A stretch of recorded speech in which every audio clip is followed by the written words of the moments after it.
Hello. This tutorial will cover the basic parts and operation of Parish's large laser located in the welding shed. When turning the laser on, the first step is the main power. This is located against the wall on the right-hand side of the laser. If locked, get a key from your teacher and remove the lock. Then move the red lever fully to the up and onward position. To the left is an on-off switch for the fan and other accessories. Finally, on the front right corner of the laser itself is the emergency stop button. Simply twist this a quarter turn clockwise, it will pop up, and the light and the laser will come on.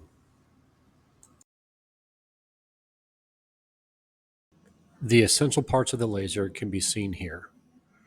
Outlined in the large blue square is the honeycomb bed of the laser. Outlined in the red square is the laser head. In the front right, outlined in the orange square, are the movement controls and the laser control screen. In the center of the bed, outlined in green, is the blue plastic focusing tool.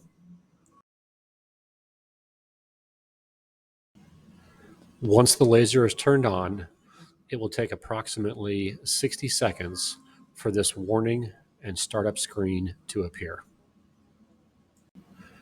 It will take approximately another 30 seconds for this screen to appear with a yellow rectangle on the bottom. Click Agree and the laser will be ready to use.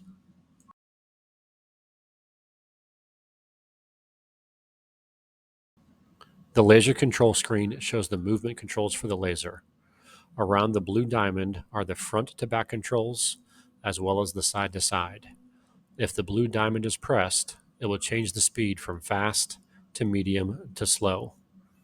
To the right, above and below the autofocus symbol, are the controls that move the laser bed up and down. The laser bed should only be moved with the laser in its slowest setting.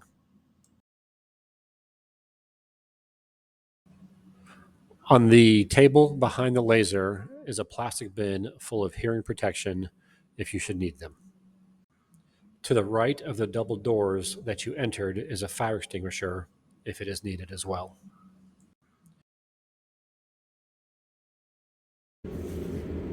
When focusing the laser, move the laser so that the red dot is above the center area of the material where you want to focus the laser. Take the focusing tool and put it on top of the brass part of the laser head, and making sure that you are in the slow mode, move the laser bed up until the material touches the bottom of the focusing tool. This is the correct height for the laser to be focused.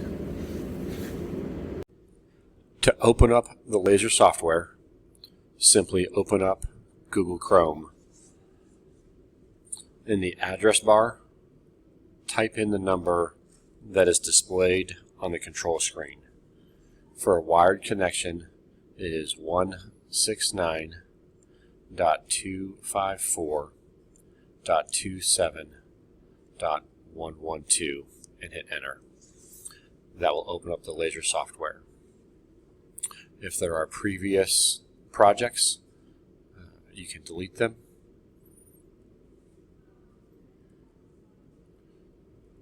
Select the previous project and delete it. Make sure there's nothing pulled up. First thing you want to check is come over here to the settings icon. Make sure that the laser positioning mode is set to relative and hit save.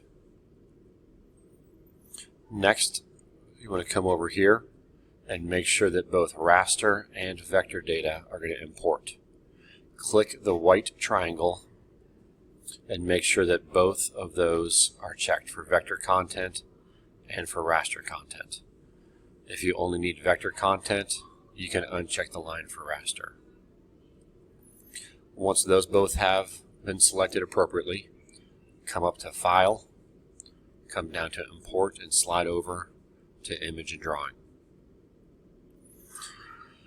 For the laser test, you can select the location for the laser test file. Usually it's the CAD/CAM flash drive,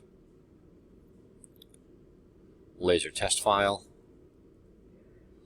and then the PDF, which is the red one, the laser cert file, and then click open. It'll open in the workspace. It's really tiny, so you're going to use this small white plus sign to center and zoom in. Once zoomed in, come over and hit this white triangle, and that will display both the raster and the vector layers. We're going to come over to where it says toggle visibility, turn off the visibility of the vector layer, and we're going to select the raster layer. We're going to come over to raster properties. We would like the word vector to not be there since it was done in blue. If we slide the threshold down into the 20 range, it should go away. We're going to leave the speed at 100%, and the power can be anywhere from 10 to 100. The higher the number, the darker the raster will be with a little bit more scorching. The lower the number, the cleaner and lighter it will be. Once we've selected our raster settings, we can come over here and hide the raster layer, and we can turn on the vector layer. Come over to the vector settings. We just did this top word raster in the raster settings, so we do not need to do this again. We can come over, change the black passes to 0, and hit enter, and that entire line gets grayed out, and the laser will just skip that black line. The word vector, we just want to engrave in the surface, so we want to go high speed, low power. Power can be anywhere from 5 to 25, and hit enter. The yellow is our through cut. We want to make sure that we cut all the way through the material, so we want high power. We'll leave the power at 100%, and the speed can be relatively low. We'll say 35, and hit enter. We'll go ahead and turn both layers back on, and now we want to come up to where it says run perimeter, and there's a couple options over here. The first option is just to run the perimeter continuously. The laser will continue to go around the perimeter of the cut, so you can adjust the material if necessary.